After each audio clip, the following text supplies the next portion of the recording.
Good morning, students. My name is Mandeep Kaur from California Public School. Hope all of you are fine. So let's start today's topic. Before starting this topic, I just want to tell you what we have finished yesterday.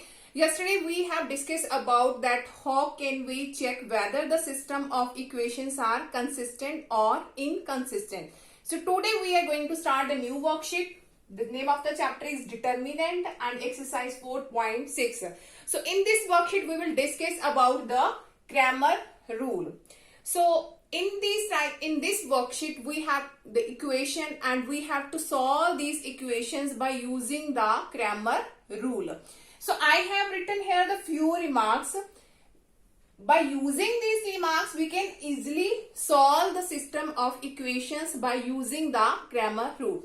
So now look here, in the first one I have written here if d is not equal to 0. So when we will solve the question I will tell you what is the value, what is d, what is d1, d2. So this is for the two variables. For the two we have the equations having the two variable. For the three variable also the rule will remain same, but the extra one d3 is added when we have the three variables. So now look at here. So if d is non-zero, the system of equation is consistent and independent and has a unique solution, and we can find out the solution. That means the values of x and y, if we have the two variable and if we have the three variable, then we can easily find out the values of x, y, z.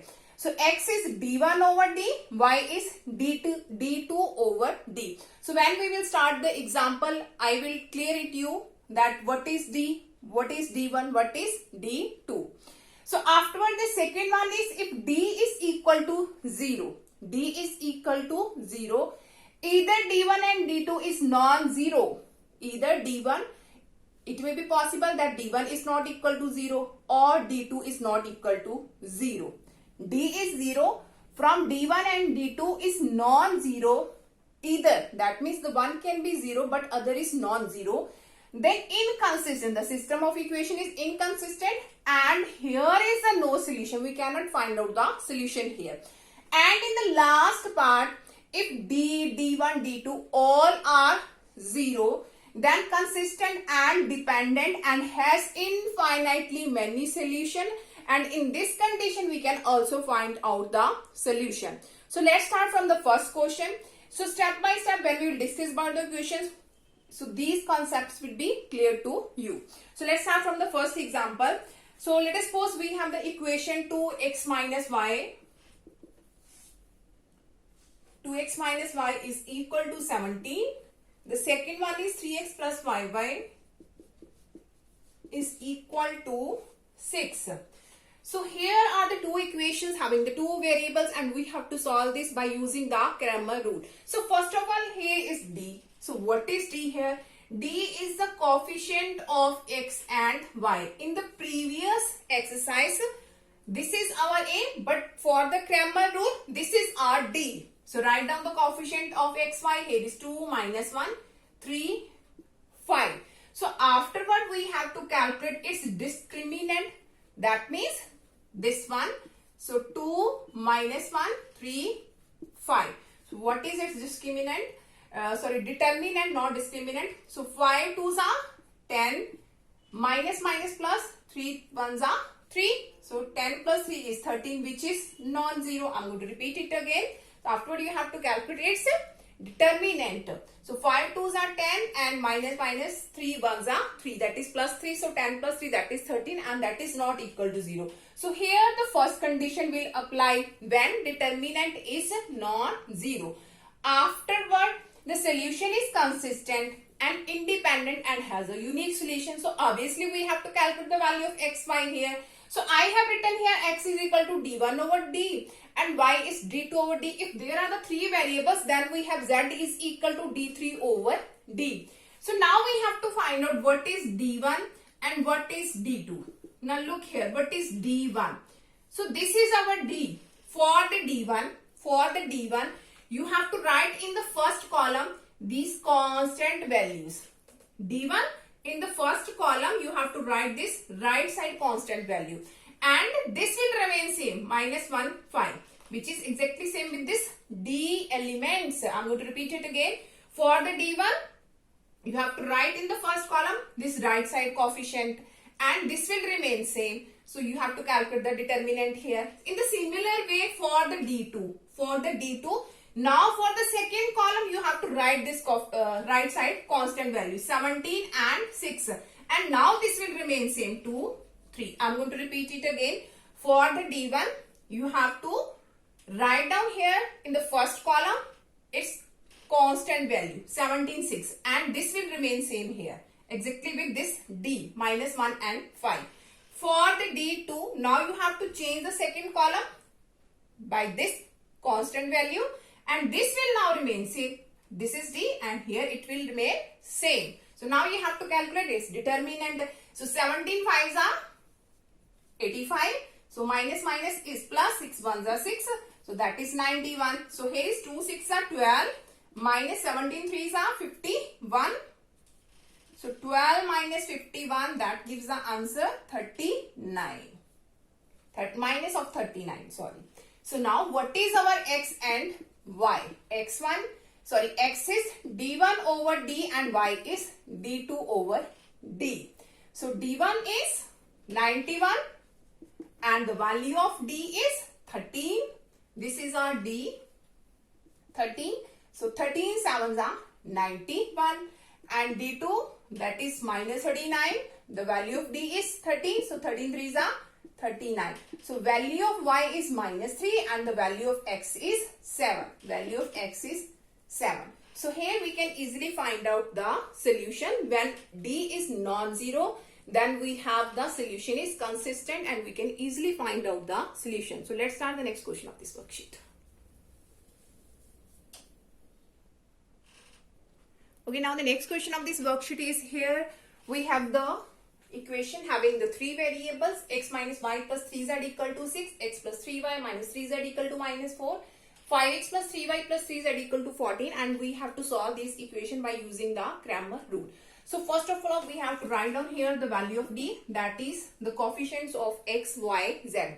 So here is 1, its coefficient is 1, its coefficient is minus 1. So here is 3, here is 1, here is 3, here is minus 3, here is 5, here is 3, and here is 3.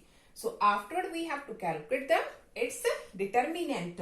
So I'm going to change the symbol here, the symbol of determinant, this one. So this is the determinant. So now you can expand it by any row or any column. So I'm going to expand it by the first row, expanding by R1. So now the D is, this is our A11 element, A12 element and A13 element. 1 plus 1 even, that means we have to write down the positive symbol. So plus 1.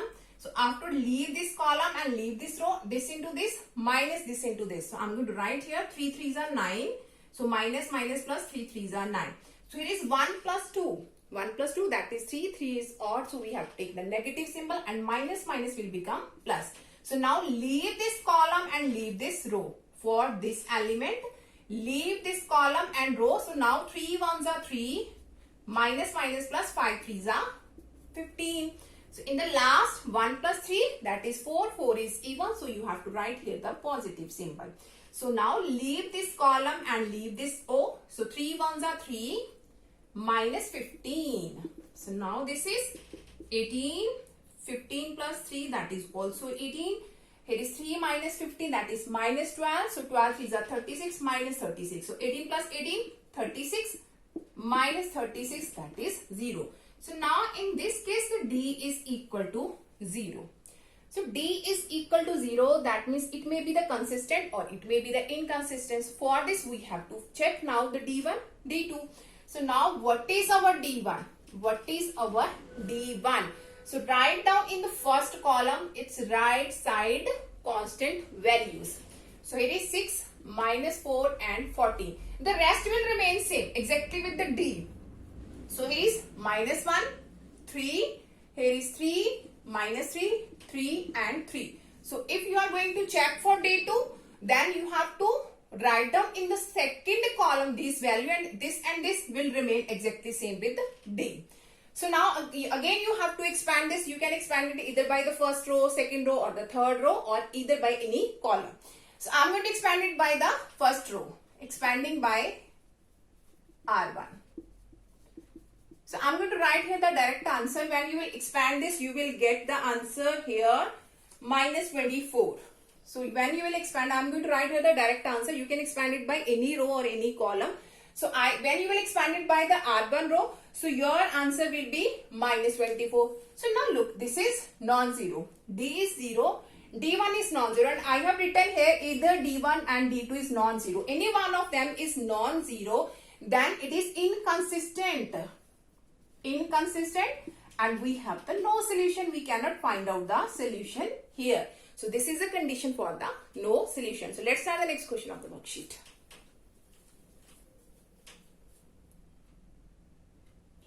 Okay, now the next question of this worksheet is here.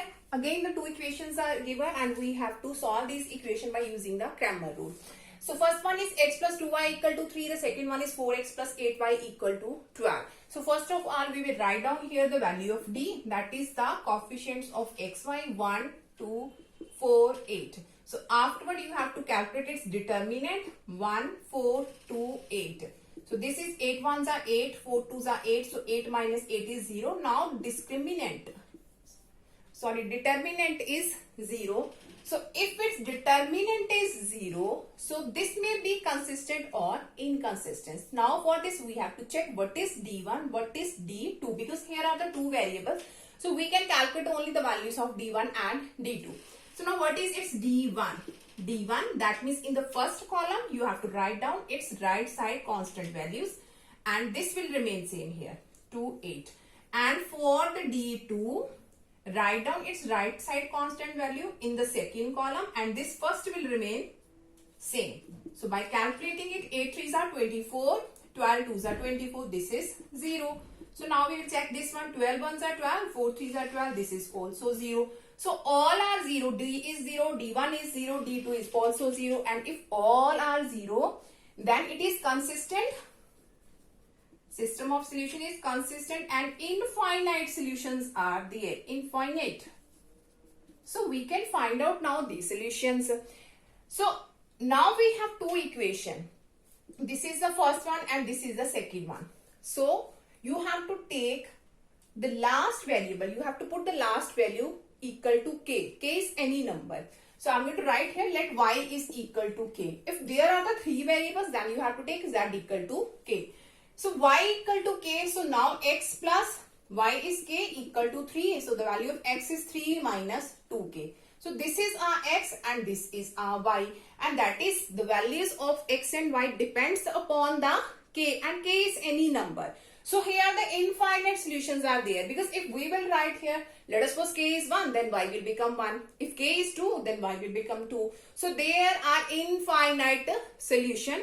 So in the third case, when all are 0, the solution is consistent and there are infinite solution. So this is the exercise 4.6 and that is the last worksheet of the chapter determinant, and tomorrow we will start the new chapter. So thank you so much everyone.